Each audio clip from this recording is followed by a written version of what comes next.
British Flight Sergeant James Ginger Lacey stared in horror from his Hawker Hurricane. A German Heinkel He-111 had just bombed Buckingham Palace, smoke still coiling into the sky. Ginger's rage surged, and his Hurricane matched his intensity with a deafening roar from its 1,030 horsepower Rolls-Royce Merlin engine. Moments earlier, Ginger had missed the Heinkel before it released its bombs. Now, he swore it would not escape. The Hurricane entered a dive at 340 miles per hour while unleashing the combined hell of its 8 77mm Browning machine guns toward the fleeing German formation. Ginger clung to his target as the Heinkel's defensive guns shredded the Hurricane's wings, punctured its cooling system, and blew oil across its windscreen. His plane may not have been the fastest or most powerful fighter in the skies over Britain, but Ginger was about to find out why the Hurricane was the most unexpectedly important. At 16, James Ginger Lacey stood restless in the fields of Wetherby, West Yorkshire. His family worked the land, but Ginger had no interest in farming. His eyes traced the distant horizon, scanning the clouds for the small shapes of airplanes passing overhead. Every time he spotted one, his heart quickened. Ginger's father was firm. Farming was their tradition, their livelihood. The air was for birds and for boys with foolish dreams. Arguments flared around the kitchen table, but Ginger refused to surrender his ambition. His mother worried he wouldn't withstand the strict RAF medical. He was thin, pale, and wiry, but Ginger was certain he'd find his way to the sky. His daughter recalled years later, quote, "He desperately wanted to join the RAF, but his dad wanted him to be a farmer." At 18, he apprenticed as a pharmacist in Leeds, a respectable job meant to comfort his grieving mother after his father passed away. Yet secretly, at age 20, he joined the Royal Air Force Volunteer Reserve in January 1937. This part-time force trained civilian pilots who could be rapidly mobilized if war came. For Ginger, it was ideal. Steady work during the week and flight training every weekend at the Yorkshire Flying School in Yedden. He learned quickly, mastering navigation, aerobatics, and formation flying. By the mid-1930s, his skill was evident, and he qualified as a flight instructor himself. At the same time, another struggle unfolded within the halls of the Royal Air Force and the factories of Hawker aircraft. Britain's air defenses lagged dangerously behind the growing German Luftwaffe. RAF squadrons still depended on biplanes, designs unchanged from the Great War. Slow, fragile, utterly obsolete. Senior commanders hesitated to embrace newer concepts, wary of untested technology. Hawker's chief designer, Sidney Cam, saw the coming threat clearly. Against persistent skepticism, he pushed forward with an entirely new fighter idea, a monoplane. Sleek, powerful, and innovative, the aircraft was a radical departure from convention. It featured a streamlined design, retractable landing gear, and a Rolls-Royce Merlin engine of unmatched power. Named the Hurricane, the new machine promised speed, reliability, and ease of maintenance, ideal for the coming fight. On November 6, 1935, Hawker's chief test pilot, Flight Lieutenant George Bullman, lifted Hurricane prototype K5083 off the runway. The plane proved instantly superior. Fast, stable, and responsive. Bullman noted with satisfaction that it was, quote, simple and easy to fly, a critical factor for hastily trained wartime pilots. By 1938, Hurricanes began equipping frontline squadrons, their reputation growing rapidly among pilots for sturdiness and ease of handling. The RAF urgently expanded its ranks, calling pilots to arms as conflict loomed over Europe. In early September 1939, Ginger Lacey received orders to report immediately to active duty. At RAF Gravesend, he walked onto the field and saw them lined up, their noses pointed skyward. Hurricanes, freshly painted and waiting.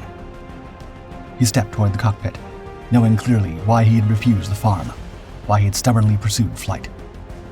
Ginger Lacey climbed aboard, ready to test his skill and courage against whatever came. On May 10, 1940, Sergeant Ginger Lacey stood near his Hurricane at Betheneville Airfield in France, watching German bombers darken the horizon. He had trained for this moment, but training was nothing compared to facing a sky filled with enemy planes. His squadron, number 501, had just arrived with young pilots and untested aircraft. 3 days later, Lacey's first combat flight came abruptly. Ordered skyward, he surged forward with throttle wide open, heart racing as his Hurricane lumbered into the air. His flight climbed rapidly, rushing toward Sedan, where German forces were driving mercilessly toward the French lines. As they approached the battle zone, Lacey spotted an enemy aircraft formation. Turning sharply, he positioned behind a Heinkel He-111 bomber. Machine guns blazing, his bullets tore into the enemy's wing. The Heinkel faltered, rolled, and spiraled down in flames. Instantly, Lacey pivoted, narrowly missing the debris. Without hesitation, he closed on a Messerschmitt Bf-109 fighter escorting the bombers. The German pilot never saw him. Lacey's burst caught the fighter squarely. Smoke billowed, and the Messerschmitt plummeted toward the earth. 2 down, and still the sky was filled with enemy aircraft. Lacey was slowly beginning to grasp the situation.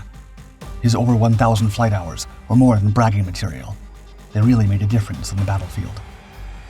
That afternoon, Lacey returned to the sky, his confidence surging.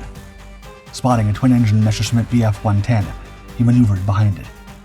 The Hurricane's responsive controls gave him an advantage in the turning fight.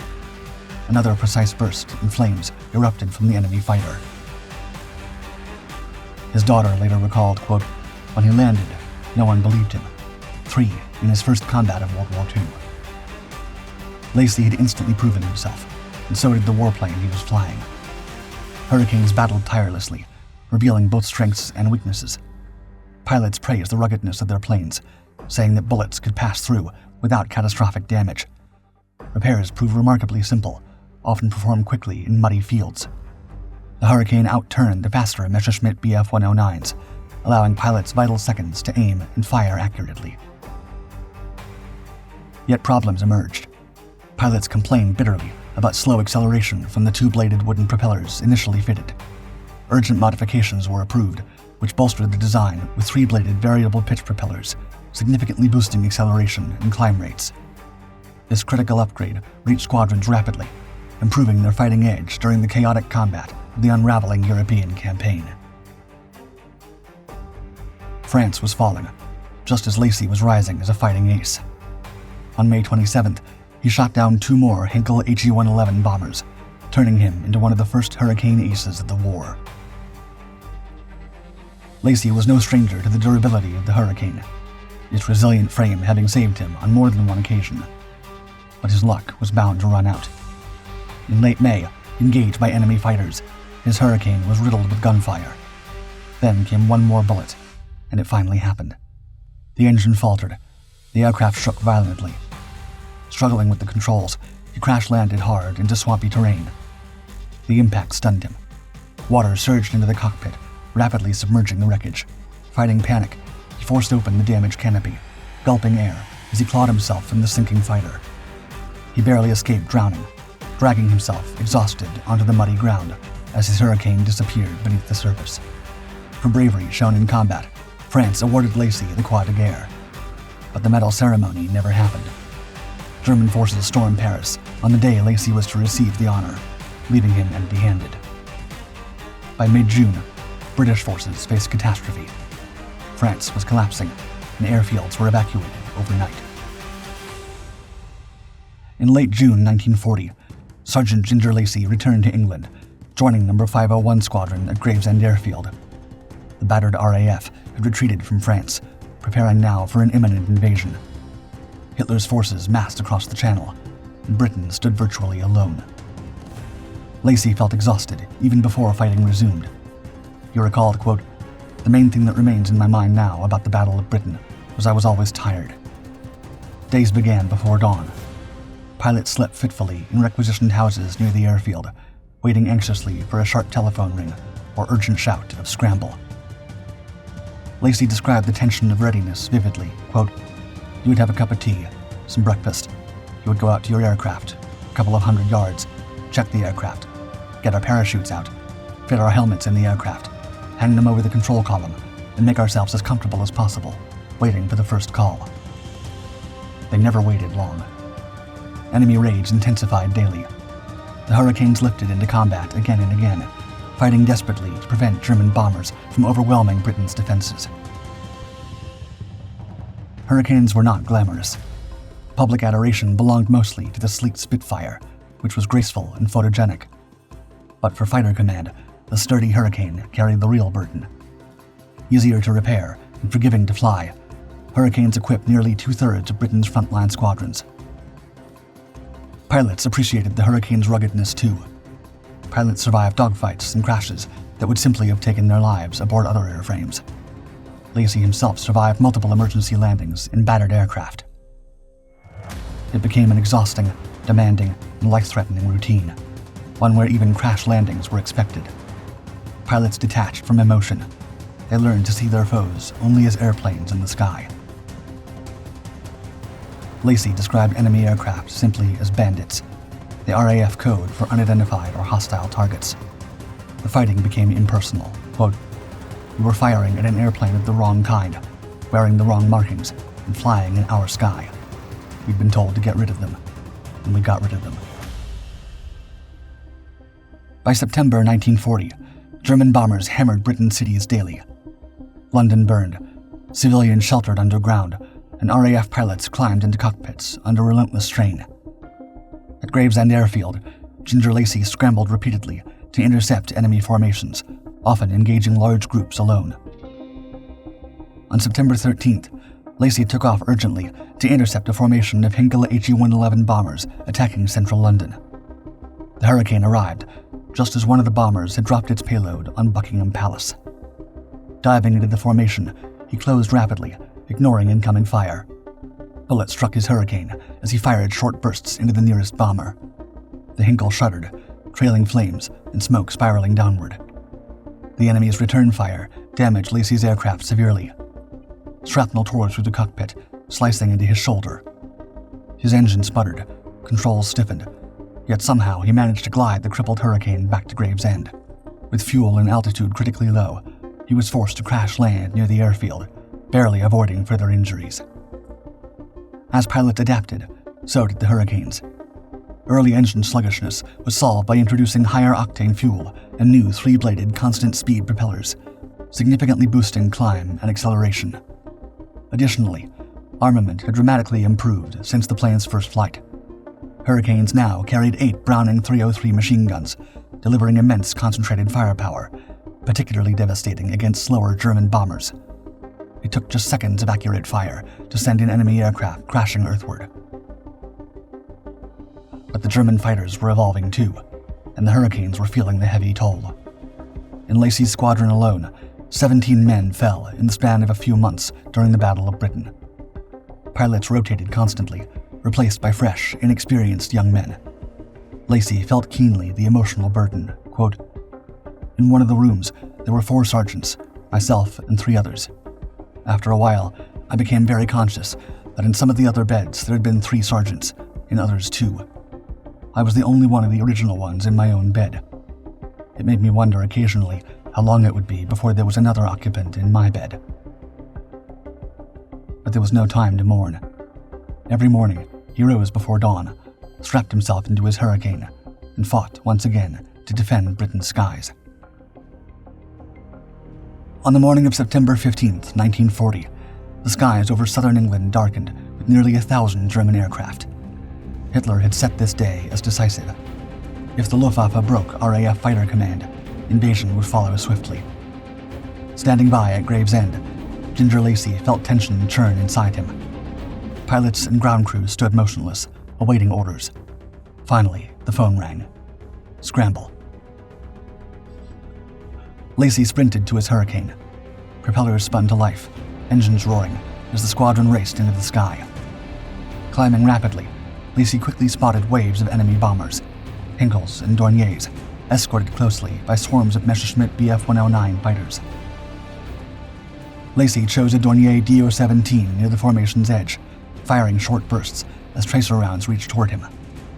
Bullets slammed into his wings and cockpit frame, but he pressed his attack. The Dornier's engine exploded into flame. It spiraled downward.